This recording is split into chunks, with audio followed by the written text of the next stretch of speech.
No direito brasileiro, ou no sistema jurídico brasileiro, nós temos um braço do Poder Judiciário que foi criado para se incumbir de algumas funções que o Poder Judiciário não dava conta de exercer. Esse braço do Poder Judiciário são as chamadas serventias extrajudiciais, que popularmente e historicamente são chamadas pela gente de cartórios, tá? Mas o nome técnico é de serventias extrajudiciais. Temos diversos tipos, diversas naturezas de cartórios ou de serventias extrajudiciais. Não sei se vou mencionar todos, mas só alguns. A gente tem os cartórios de protestos, a gente tem os tabelionatos de notas, os de registros de títulos e documentos, os de pessoa jurídica, os de registro de pessoas naturais, registro de imóveis. Não sei se deixei passar algum aí, mas a gente pode rever isso com mais cautela, ver as funções de cada um em outro momento. E aí temos essas diversas naturezas de cartórios, cada um deles exerce funções específicas, funções próprias, e vamos falar então do cartório de registro de imóveis, que tem uma gama de funções, mas em resumo, a principal é manter um registro, um controle de todos os imóveis que existam dentro de uma determinada área. Tá? Então, o cartório de registro de imóveis, ele é responsável por uma determinada área, e sobre aquela determinada área, ele é o incumbido de manter registros, manter informações arquivadas a respeito de todos os imóveis que estão lá.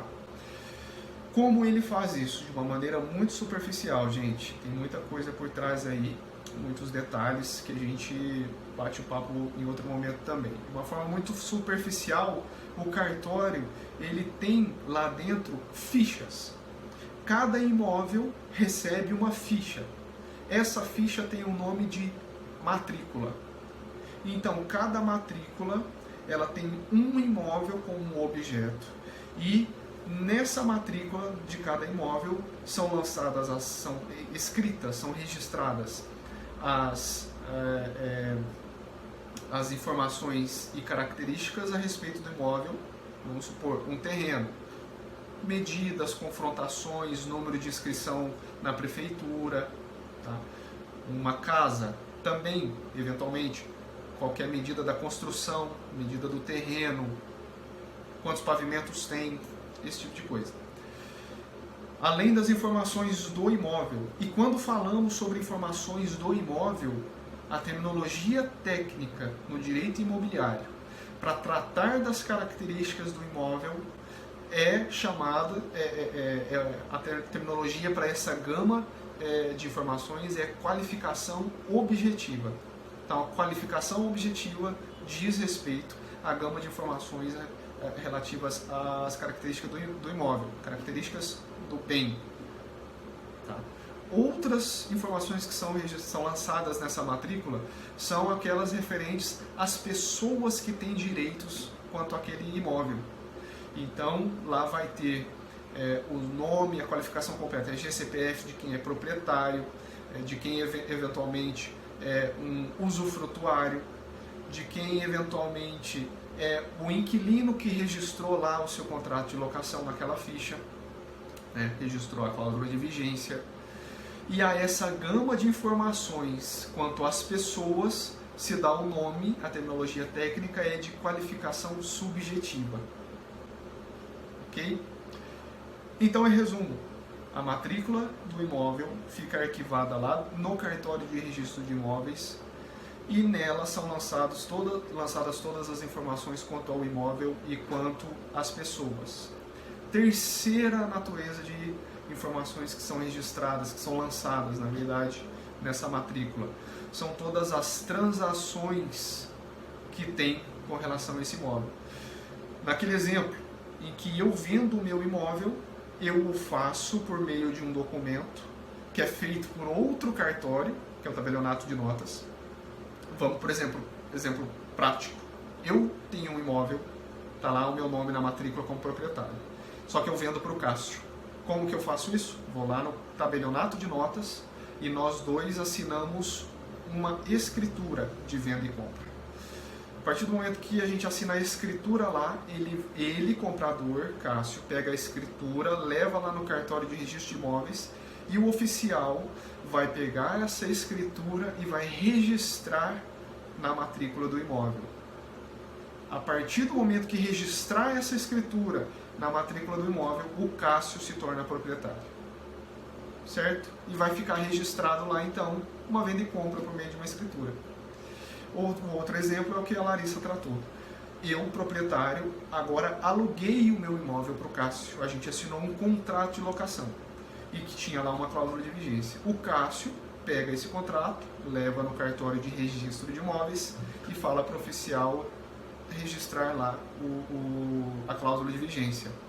A partir de então vai ficar lá registrada. Existe uma cláusula de vigência, existe um contrato de locação vigente entre o Douglas, proprietário, locador, e o Cássio, inquilino, locatário.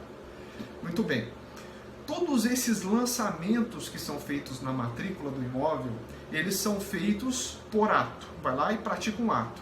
É uma redaçãozinha, é um textinho. Daqui a pouco eu vou até abrir um aqui para todo mundo ter a visualização. Esses atos, eles são definidos por lei, ora como registro, ora como averbação.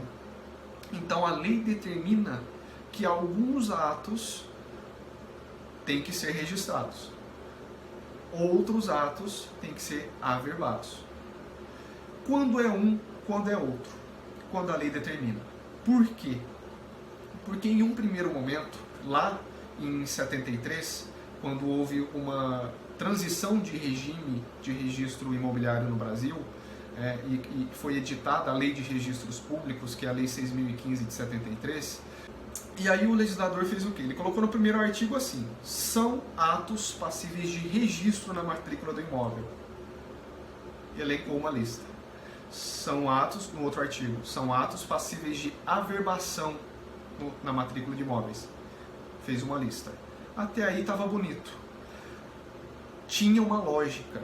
Os atos que estavam lá como sendo de registro, eles eram atos, entre muitas aspas, mais importantes, juridicamente falando. Eram atos um pouco mais caros para o direito de propriedade. Era, por exemplo, o registro de transmissão de propriedade. E os atos de averbação eram aqueles, entre aspas, também acessórios. Eram atos menos importantes para o direito de propriedade ou para o regime imobiliário. Gente, entre muitas aspas, né, porque não são importantes, tá? Mas eram, por exemplo, aquelas alterações mais simples, por exemplo, de uma descrição do imóvel, ou o indivíduo que é o proprietário que está lá, ele era solteiro, agora ele se casou, só vai averbar o casamento. Então tinha essa distinção. Quando era registro e quando era averbação, era uma questão de grau de importância, alguma coisa assim, tá? Era como se fosse hierarquizado. Só que isso se perdeu com o tempo. Hoje isso não existe mais. Por quê? Porque os legisladores que fizeram que criaram a lei de registros públicos, a 6.015 de 73, eles tiveram todo um alicerce técnico dentro do âmbito do direito civil e principalmente imobiliário, registral e notarial imobiliário. Depois outros registradores, outros legisladores que não tinham tanto essa expertise em direito notarial, registral e imobiliário, se aventuraram a tratar da questão, reformar a lei e até mesmo prever atos a serem lançados na matrícula do imóvel no Código de Processo Civil.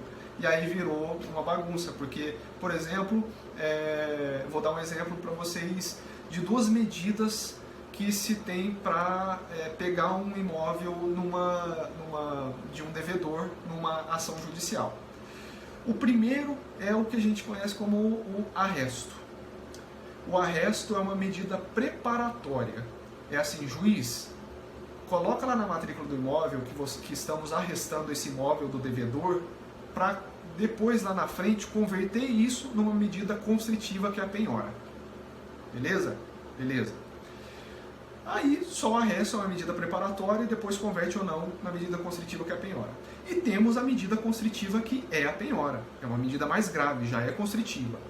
Vejam que a lei agora determina que o arresto é registrado e a penhora é averbada, tá? Ao contrário do que era antes. Então hoje não tem mais essa questão de hierarquia, hoje a interpretação é o que a lei manda.